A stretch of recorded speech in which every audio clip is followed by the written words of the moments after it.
Dr. Stella Nyanzi amanyiddwa abakozesa Facebook ng'omukyala Ateria Ntama bw'aba alina ky'ayogerako naddala engeri eggwanga gye litambulamu. Ajjukirwa nnyo lwe yayambulira Kasozi Makerere mu April omwaka oguwedde ng'awakanya engeri mukama we Profesa Mahmood Mamdani gye yali amuyisaamu.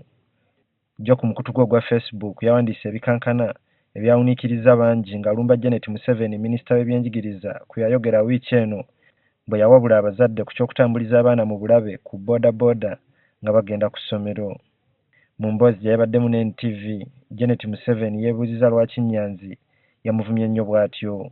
I was told that there is an educationist called Nyanzi, and she said so much about me.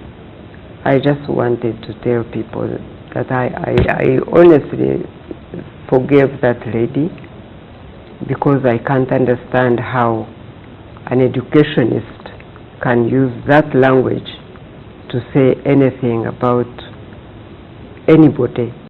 Mikwano gye gyamutegeezezza ku mugugu gw'ebbaluwa ya Dr. Stella Nyanzi eyawuniikiriza bannayuganda akawungeezi ka jjo. I wanted to say that the people who are goodwill really, who were concerned that I should be attacked for something I did, and I still don't know what wrong I committed to deserve that kind of language and the names she chose to call me and all that. Some of us are communicators. I'm a poet, I'm a lyricist, I'm a writer. I think that my academic freedom as an academic should be protected.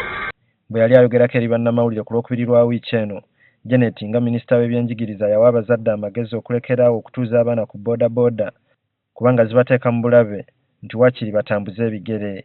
Nyanzi agamba nti ebyo Janet abyogeza butamanya ensonga eziruma abantu. If a boda must take children, they shouldn't really be more than 2 at most.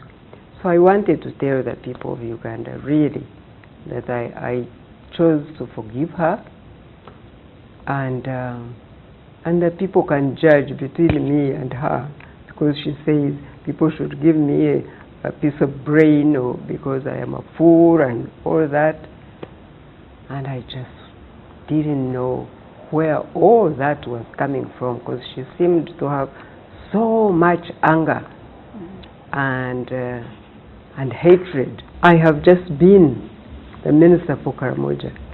I walked and worked with the Karamojong. How can I now not know? How can I be out of touch? Guno sigwe mulundi ogusoose Nyanzi okulumba Janet.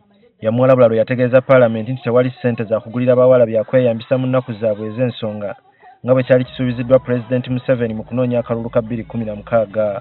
Okwo Nyanzi kwe yava n'atandika okukuŋŋaanya ebikozesebwa byagenda gabira abawala mu masomero. So that the girls don't run out of school because they are embarrassed by that.